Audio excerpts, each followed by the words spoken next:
Bonjour à tous. Alors moi je suis pharmacien, donc je vais vous parler de ma vision de l'optimisation de la prise en charge de l'hépatite C au cours de l'année, avec l'arrivée bien sûr de tous ces nouveaux antiviraux à action directe. Alors au cours de ces dernières décennies, bien sûr, le traitement pour l'hépatite C a considérablement évolué, partant de la ribavirine avec interféron avec des résultats d'efficacité plutôt moyens, vers les inhibiteurs de protéase et maintenant ces fameux antiviraux à action directe qui ont une excellente efficacité et surtout des traitements très courts par rapport aux traitements d'avant et ribavirine free, donc sans tous les effets indésirables bien sûr de la ribavirine. Donc le contexte, je vais passer très rapidement puisque ça a été évoqué.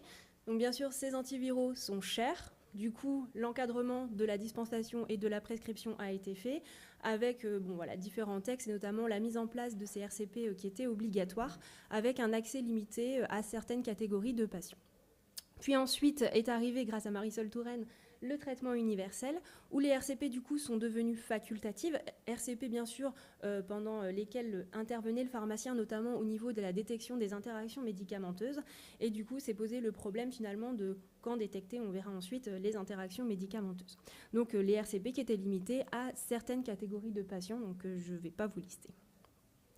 Donc voilà ce qui est arrivé sur le marché, ces fameux antiviraux à action directe, avec des schémas de prise donc simples, mais quand même différents. Donc on avait des schémas avec des 1 comprimé en 1 prise par jour, ou alors 2 comprimés, 3 comprimés en 1 ou 2 prises par jour. Mais malgré tout, ce sont des traitements courts, qui sont bien tolérés et avec une excellente efficacité. Donc ce tableau récapitulatif, je l'ai pris sur le site Action Traitement, qui met à disposition d'ailleurs pas mal de petites fiches aussi pour les patients qui sont très bien faites. Donc quelle est la place du pharmacien finalement vis-à-vis de l'augmentation du panel de médicaments à disposition pour traiter le patient atteint d'hépatite C? Donc nos sociétés françaises se sont positionnées, notamment l'AFEF, en mars 2017, qui a placé le pharmacien comme un intervenant et finalement un aidant dans la prise en charge pluridisciplinaire du patient dans son paragraphe bien sûr d'interaction médicamenteuse. Le rapport Dumont de 2016, donc la version 2, a lui placé le pharmacien dans le suivi du patient, mais en insistant bien finalement sur les interactions médicamenteuses, donc en ciblant finalement le pharmacien sur les interactions médicamenteuses et en élargissant ensuite dans la prise en charge pluridisciplinaire avec son intervention en RCP ou encore en tant que personnel d'éducation thérapeutique, donc là plus à visée du patient pour l'aider à mieux comprendre sa maladie, mieux comprendre son traitement pour ceux qui bien sûr le désiraient. Donc finalement, nos recommandations nationales nous placent en tant que pharmaciens comme spécialistes du médicament et garants de la gestion des interactions médicamenteuses, que ce soit au sein des RCP ou comme ce sont des médicaments à dispensation hospitalière au niveau des rétrocessions, mais aussi en pluridisciplinaire pour intervenir en RCP ou en ETP. Alors pour moi, le rôle du pharmacien est beaucoup plus large que se limiter aux interactions médicamenteuses et je pense qu'en fait, on a un réel intérêt dans le suivi du patient à proprement parler, donc oui pour les interactions médicamenteuses, mais aussi pour favoriser l'adhésion médicamenteuse et que tout se passe bien tout au long de son traitement, puisque nous, en tant que pharmaciens, on a la chance de les voir tous les mois à chaque renouvellement finalement de dispensation, et on est peut-être un des professionnels de santé qui le voit le plus sur le traitement. Je parle juste sur la durée du traitement, puisque le médecin il le voit aussi beaucoup, mais sur la durée du traitement en tout cas, où il va pouvoir nous dire si tout se passe bien, s'il y a des effets indésirables ou pas.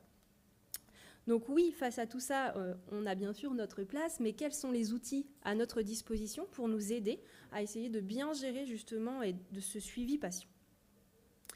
Alors nous, à Lille, on a décidé de mettre en place des entretiens pharmaceutiques systématiques à chaque patient démarrant un traitement anti-VHC. Donc pour vous représenter un petit peu, on a 200 patients par an qui passent en rétrocession pour un traitement anti-hépatite C. Donc là, je vous donne juste des chiffres sur les 4 premiers mois de 2017. Donc on a 98 patients qui se sont présentés, on a pu réaliser 84 entretiens. Une petite moitié était passée en RCP. Quand on les a interrogés sur leur traitement actuel, on a détecté 15% d'interactions médicamenteuses qui n'étaient pas forcément détectées en RCP parce que les patients n'étaient pas passés en RCP, ce qui a amené à un refus de dispensation, notamment pour un changement d'immunosuppresseur, où la RCP s'était positionnée en disant il faut changer le traitement immunosuppresseur avant le traitement, puis suite à des mauvaises compréhensions, finalement mises sous traitement sans changement de l'immunosuppresseur, des adaptations de prise, beaucoup d'IPP par exemple, et des surveillances d'effets indésirables par majoration à cause de l'inhibition du métabolisme. Au niveau de l'interrogation sur l'automédication, puisque l'automédication prend une place à part entière parmi les interactions médicamenteuses, on a quand même plus de la moitié des patients qui déclarent prendre une automédication, avec un tiers de ces automédications qui entraînent une interaction médicamenteuse. On a quand même un tiers de ces interactions médicamenteuses qui ont nécessité un arrêt, un quart, qui ont nécessité un arrêt de l'automédication, et les 3/4 des adaptations de prise, surtout. Et le dernier point essentiel pour moi en entretien pharmaceutique, c'est la phytothérapie. Donc, parce que ce sont des médicaments qui ne citent pas forcément au médecin. Et si nous, on creuse, finalement, on se rend compte qu'ils prennent des choses. Et on a quand même des patients encore sous millepertuis. Donc là, pour le coup, dans cette étude, 10% des patients prenaient de la phytothérapie à type de millepertuis. Et alors, l'algue qui a le vent en poupe en ce moment, c'est la spiruline. Moi, j'ai beaucoup de patients qui me demandent « Est-ce que je peux prendre de la spiruline avec mon traitement ?» Et c'est vrai que la spiruline, on a quelques études chez le rat qui montrent que ça a un impact sur les cytochromes 3 à 4, mais dans la vraie vie, pour l'instant, c'est pas trop. Donc moi, principe de précaution, la spiruline, je leur demande d'attendre quelques mois avant de la commencer. En tout cas, à la fin du traitement hépatite C.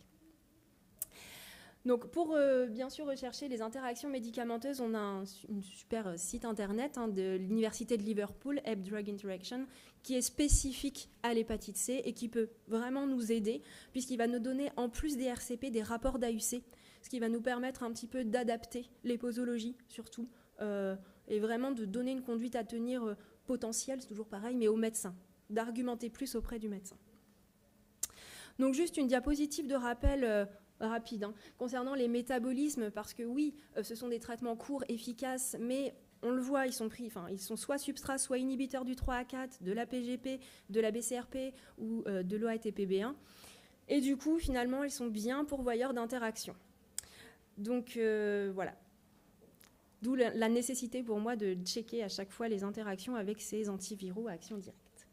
Alors face à cette population un peu particulière, je ne vais pas stigmatiser, mais on a des usagers de drogue au sein, bien sûr, des infectés par l'hépatite C. Et du coup, avec les drogues, qu'est-ce que ça donne? C'est-à-dire que les patients qui continuent à se droguer, ils nous l'avouent, en rétrocession, il n'y a pas de souci, ils nous disent je prends de la cocaïne, je prends du cannabis, ça, il n'y a aucun souci. Par contre, est-ce qu'il y a des alertes à avoir? Oui. Alors, j'ai envie de dire, désolé pour AbbVie, mais avec la 3D d'AbbVie, c'est prendre des drogues en même temps, c'est pas le bon plan. Pourquoi? Parce qu'en fait, le ritonavir est inhibiteur enzymatique et on risque la surdose. Vraiment. Pas des économies. La surdose pour le patient, l'overdose du coup de drogue pour le patient. Avec les autres, finalement, on est plutôt sécuritaire. Mais vraiment, la 3D d'AbbVie, il faut vraiment faire attention avec les usagers de drogue en cours. Concernant l'automédication, alors on est plutôt serein finalement, puisque pour les antalgiques, ça passe. À part le tramadol codéine avec la 3D d'AbbVie, toujours Viqueras Exvira. Le tramadol, on augmente un peu l'efficacité, et on peut ressentir du coup un peu plus les effets indésirables digestifs. Le problème de la codéine, par contre, c'est la diminution d'efficacité. Donc attention aux patients sous codéine qui vont peut-être se plaindre d'une recrudescence de douleur. Et ce sera uniquement lié à l'interaction et du coup, peut-être switcher sur un autre antalgique. Au niveau des IPP, ça, tout le monde est bien au courant. On en a beaucoup, des conduites à tenir différentes, donc bien vérifier avant. Il n'y a que le nouveau de chez AbbVie, donc Glecaprévir, Pibrantazvir, qui n'a aucune influence. La prise d'IPP n'a aucune influence sur l'absorption du médicament. Sur les autres antiacides, oui, les patients prennent encore beaucoup de Smecta, même si c'est pas bon. Beaucoup de Gaviscon. Du coup, alors, principe de précaution, moi je dis pas 2 heures, mais 4 heures. Pourquoi? Parce qu'on le verra après en fonction des Cmax qui sont bien différents entre les différents types de produits. Et alors, la problématique de la contraception, parce que finalement, avec Viqueras Exvira, Glecaprévir, Pibrantazvir et la nouvelle triplette Sofo-Velpa, Voxilaprévir, l'éthénylostradiol est contre-indiqué. C'est une contre-indication RCP. Alors après, peut-être par précaution, parce qu'augmentation des troubles hépatiques, mais n'empêche, il est contre-indiqué dans le RCP. Donc voilà. Quelle est la conduite à tenir face à ces jeunes femmes qui n'ont pas forcément dit au médecin qu'elles étaient sous pilule? Or, l'éthénylostradiol est contre-indiqué. Voilà, contraception mécanique, progestatif microdosé, enfin progestatif seul, où on connaît finalement l'horaire de prise très important qui doit être respecté. Et avec le daclatasvir, donc on le voit de moins en moins, on a des pilules à, au moins dosées à 35 microgrammes d'éthénylestradiol qui sont recommandées. Donc voilà un peu pour les interactions de médicamenteuses, vraiment où on nous attend en tant que pharmacien, en tant que spécialiste du médicament, mais pour le suivi du patient à proprement parler, donc favoriser l'adhésion médicamenteuse, qui est notre cœur de métier aussi, la négociation du plan de prise, parce que bien souvent, en fait, voilà, la prescription, c'est un comprimé par jour ou un comprimé le matin, parce que l'habitude de prescription fait que, voilà, c'est bien toléré le matin, donc ils prescrivent le matin. Oui, mais si le patient fait les 3-8, quand est-ce qu'il va prendre son médicament ?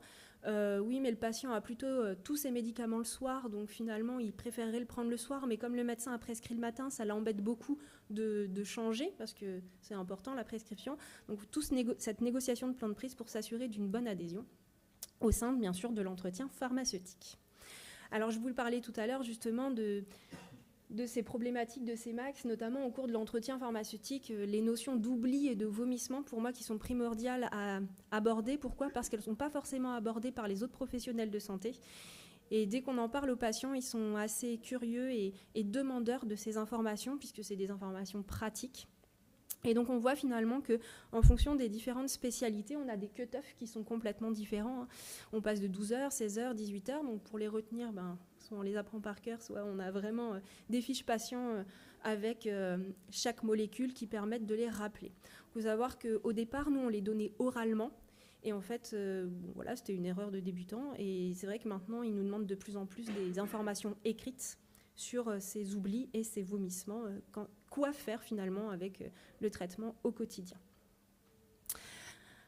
Alors, je vous parlais tout à l'heure de favoriser l'adhésion médicamenteuse. Oui, alors l'adhésion médicamenteuse, c'est un sujet assez large finalement. Comment on peut évaluer déjà cette adhésion ? Est-ce qu'il y a vraiment une problématique d'adhésion, puisque c'est des traitements qui sont assez courts, finalement, avec un schéma thérapeutique assez simple ? Et est-ce qu'on doit cibler une population particulière ? Est-ce qu'il y a des populations qui sont plus à risque de non-adhérence ? Alors là, c'est une étude australienne sur pas la population de l'hépatite B, mais de l'hépatite C, mais la population de l'hépatite B, donc sur une cohorte d'à peu près 300 personnes, qui a montré, donc pour définir la non-adhérence, c'était un oubli supérieur à une fois par jour, dans le mois. Donc si c'était 2 prises par jour, si c'était oublié une fois, c'était considéré comme non-adhérent. Et ont été relevés comme facteurs vraiment de non-adhérence l'âge. Plus le patient était jeune, plus il était à risque de ne pas être adhérent. L'absence de schéma routinier de prise, d'où pour moi l'importance bien sûr de négocier bien sûr ce plan de prise avec le patient, de positionner son traitement au meilleur moment de la journée en fonction de son travail ou de l'absence de son travail, mais en fonction de son quotidien. Et l'inadequate health literacy, alors c'est, je ne sais pas si tout le monde connaît le concept, moi je l'avais un peu découvert, c'est en gros la connaissance du patient, les connaissances de base du patient sur la santé pour pouvoir bien se prendre en charge et bien comprendre finalement ce que lui expliquent les professionnels de santé. Si on passe plus spécifiquement dans la population de l'hépatite C, donc c'est vrai que adhésion médicamenteuse, oui c'est bien, mais comment est-ce qu'on la mesure ? Alors il y a différentes choses qui existent, notamment les piluliers électroniques, le comptage de pilules, ce qui n'est pas forcément facile en rétrocession. Alors j'ai trouvé une étude, alors attention, c'est sur une toute petite cohorte, on n'a que 30 patients, c'est une étude américaine, qui montre que l'utilisation de l'échelle visuelle analogique, donc un peu comme l'EVA dans la douleur, donc en gros, selon vous, est-ce que vous oubliez souvent ou pas vos prises ? Sur une échelle de, par exemple, 1 à 10, vous vous positionnez comment ? Ça ferait aussi bien que le pilulier électronique. Donc ça peut être une petite méthode, finalement, mais je pense qu'on l'a déjà tous intuitivement, de mesure facile de l'adhésion médicamenteuse, enfin un reflet, en tout cas subjectif, de l'adhésion du patient. Face à l'arrivée, bien sûr, de ces nouvelles thérapeutiques et de ces schémas différents, on peut aussi penser qu'un comprimé par jour, une fois par jour, c'est beaucoup mieux que 2 comprimés 2 fois par jour ou 3 comprimés une fois par jour. Donc les schémas simples seraient plus efficaces. Alors là, c'est pareil, c'est une étude américaine qui montre finalement que l'adhésion médicamenteuse est bonne, quel que soit le nombre de prises par jour. Finalement, la problématique, ce serait plus la durée de traitement. C'est-à-dire que l'adhésion va diminuer avec l'allongement du traitement. Elle est moins bonne au-delà de 8 semaines et elle est significativement moins bonne au-delà de 12 semaines. Donc chez des populations finalement où on craint un peu cette mauvaise adhésion, peut-être qu'il faudrait s'orienter sur des thérapeutiques moins longues, mais pas forcément en nombre de comprimés. Mais ce qui est intuitivement fait bien sûr par le médecin. La mesure de l'adhésion dans cette étude, c'était le self-reporting, qui, lui, pour le coup, montrait une adhésion significativement plus grande que le comptage de comprimés ou le pilule électronique. Il y avait les 3 méthodes. Et les causes d'oubli, de non-prise, de non-adhérence dans cette étude, c'était l'oubli, le fait que les patients n'étaient pas chez eux et que le traitement, pour le coup, était chez eux, et que finalement, c'est pas si grave si j'oublie une prise parce que le traitement, il fonctionne si bien que on n'est pas un comprimé prêt. Quand on parle d'adhésion médicamenteuse, on parle bien sûr de nous, mais du patient. Qu'est-ce que ressent finalement le patient? Est-ce que le patient est content de cette implication pharmaceutique? Donc là, il y a 2 petites études, pareil, sur des faibles effectifs, sur 80 patients, enfin pas sur la dernière, mais sur la première, qui montrent que les patients sont très satisfaits finalement de l'implication du pharmacien dans la prise en charge de leur traitement de l'hépatite C. Et que si on part sur une population plus large, là on n'est pas du tout dans l'hépatite C, mais plutôt sur les personnes âgées, les patients sont demandeurs d'informations sur leur traitement à 30%. Donc finalement, il ne faut pas hésiter à y aller. Ils sont contents de l'intervention pharmaceutique et ils sont demandeurs d'informations. Mais qu'en est-il sur la vraie vie? Dans la vraie vie, donc ça c'est une étude canadienne sur l'adhérence au traitement dans la population VHC. Donc on voit que 41% des patients ont au moins oublié une dose par semaine et que seule la consommation d'alcool était associée à une moins bonne adhésion. Alors ça c'est des résultats qui sont assez contradictoires parce que dans l'étude de Peterson de tout à l'heure, l'usage de drogue était aussi associé à une moins bonne adhésion. Donc en fonction des études, on a des résultats contradictoires. Et avec une ERVS qui était à 12 à 87%. Et si on va dans la vraie vie avec une implication pharmaceutique, donc ça c'est une étude espagnole, donc il y a un modèle où au départ il n'y avait pas de pharmacien, puis ensuite implication du pharmacien auprès des médecins pour la gestion du suivi du patient. Donc là on voit que l'adhésion médicamenteuse a été excellente puisqu'elle était à 99,4%. Alors les suivis étaient très rapprochés. Que le pharmacien finalement intervenait principalement sur les interventions pharmaceutiques pour les interactions médicamenteuses et que les patients étaient très satisfaits de l'implication pharmaceutique. Ils ont donné une note subjective de 9,5 sur 10. En plus, le pharmacien a permis de choisir la thérapeutique co-efficace la meilleure dans 93% des cas. Voilà. Du coup, au sein de l'entretien pharmaceutique, on a notre rôle à jouer, mais en pluridisciplinaire aussi, on a été intégré dans les réunions de concertation pluridisciplinaires, donc grâce à l'arrivée de l'instruction de 2014.